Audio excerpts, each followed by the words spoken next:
and then to prove that they're absolutely wrong. So the way they're presenting the concept of martyrdom in Islam is that if you are killing non-Muslims, if you're killing innocent civilians, so regardless of the way you die, if you commit suicide while killing others, and those others could be Muslims or non-Muslims or innocent civilians, still, according to this mythology, you are going to paradise and you're getting the rewards and virgins and whatever.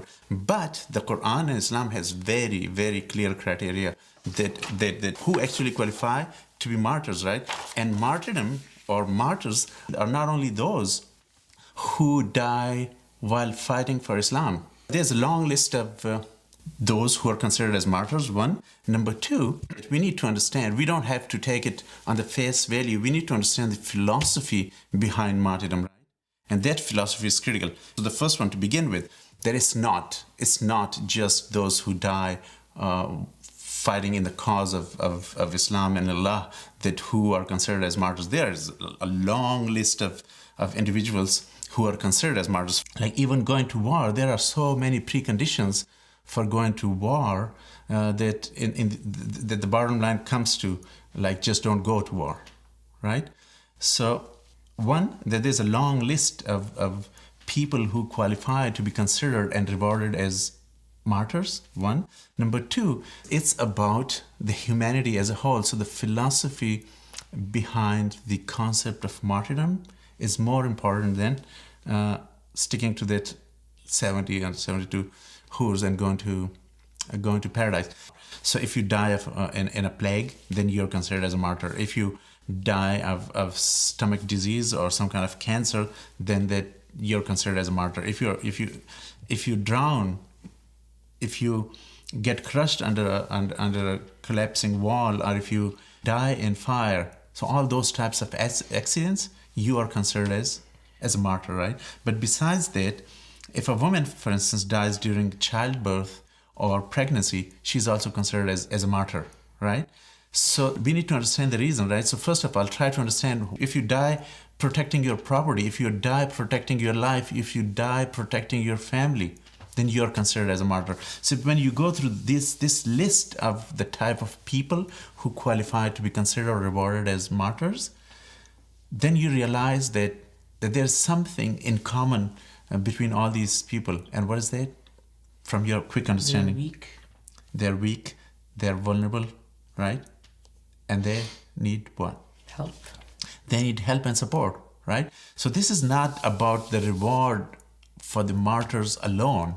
This is a call for action to all of us, right? So it's kind of an indirect message that if I'm rewarding this person for this particular reason, you must be very, very careful. If you don't help him, if you don't support him, or if you are the one who is doing that thing to him, like for instance, if you are taking his life, if you are attacking his family, if you are taking his property, right? So although I'm rewarding him for being oppressed, right? For being a victim. So I'll send him to paradise. He will deserve 70 hur or whatever the reward might be. But on the other hand, I'm going to punish you too. So you better not do it, one. But number two, that the rest of us, we shouldn't be just bystanders, right? What should we do? Give support, help. Yeah, so all these things, like for instance, the women who die during pregnancy or during childbirth, like they are the most vulnerable people, right? Since 1990, there has been 44% reduction in the maternal mortality, right? But despite that, today, more than 100 women die every 3 hours and 20 seconds. And 99% of them are from the developing world. So it's not that we just let them die because they're going to go to paradise and we should be happy for them. The thing is that it's our responsibility to provide any type of support, research or whatever, right, to stop that.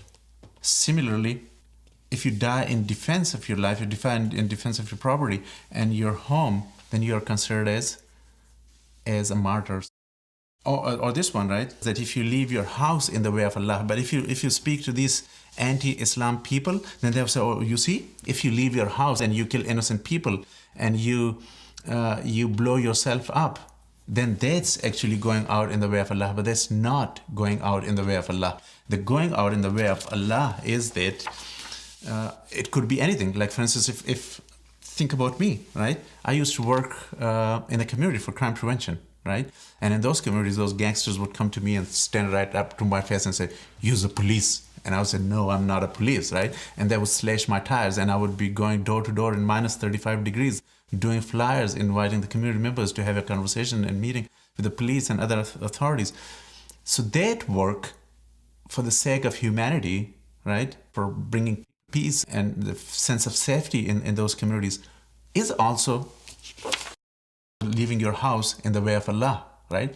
So it's not that you would die in that process and then you'll be considered as martyr, but I'm just giving you an example that what is going out in the way of Allah. But for instance, if those gangsters would have killed me, I'm just saying, right, then I would be a martyr for sure, right? One, because someone killed me, but number two, I was out in the way of Allah.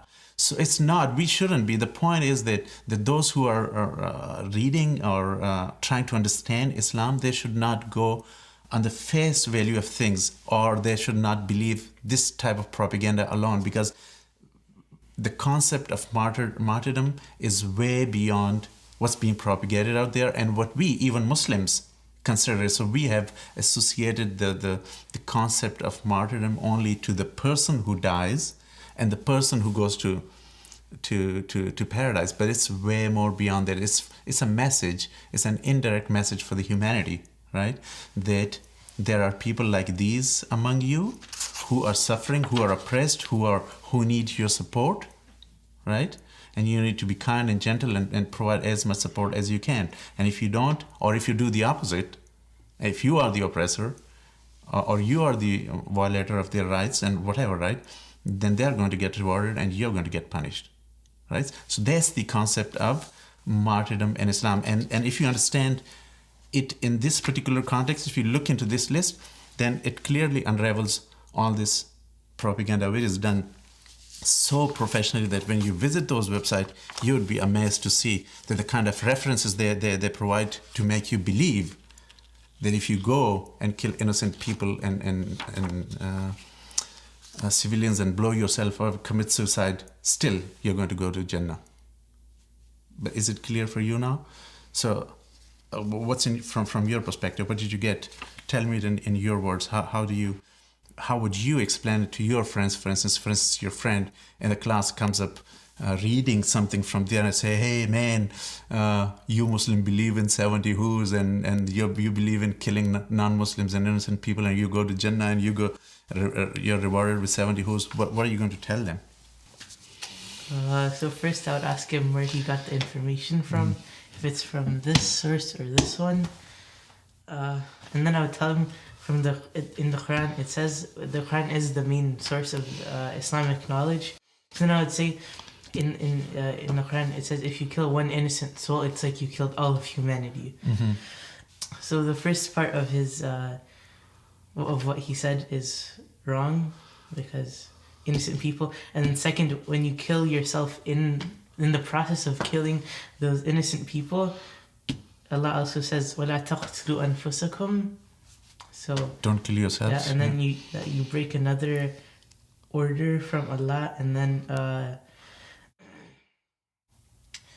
also for the 70 whores, Allah says in Surah Dukhan about the people in Jannah, just regular Jannah people, their reward, كَذَلِكَ وَزَوَّجْنَاهُمْ بِحُورٍ عِينٍ. So anyone who goes to Jannah will get the Hur al-Ain.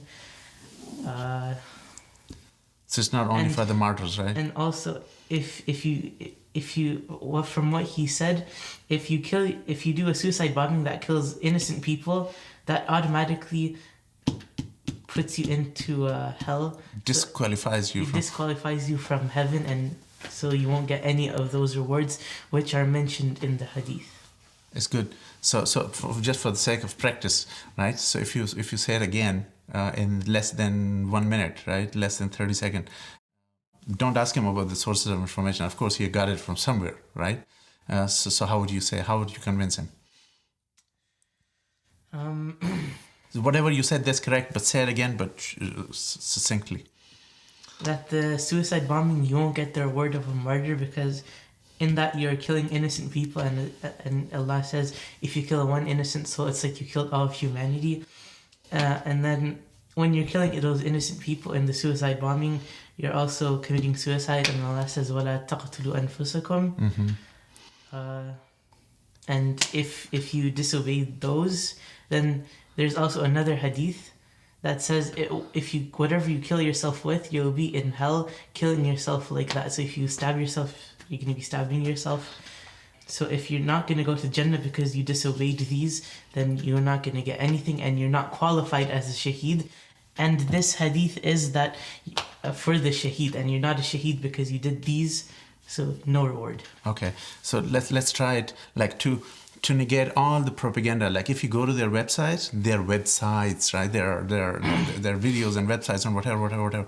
But to bring it down with just 10 seconds now. If you undermine all that propaganda with just 10-second logical response, then there is that. No, okay. Killing yourself and killing innocent people doesn't make you a shaheed, and that reward is for the shaheed. So no hur or anything. Done. So to go to the Jannah, so in simple words, to go to paradise, you have to obey the commandments of Allah, right? So here you're disobeying two main commandments from Allah, right? Don't kill other people, don't kill yourself. So you're doing those two things, right? And by violating those core commandments, you're disqualifying yourself from going to paradise in the first place, right? So if you don't go to paradise, in the hell, you're not going to get any hurs or something, right? So that's why all that you hear or you get from those types of sources has absolutely no basis in Islam. So that would just prove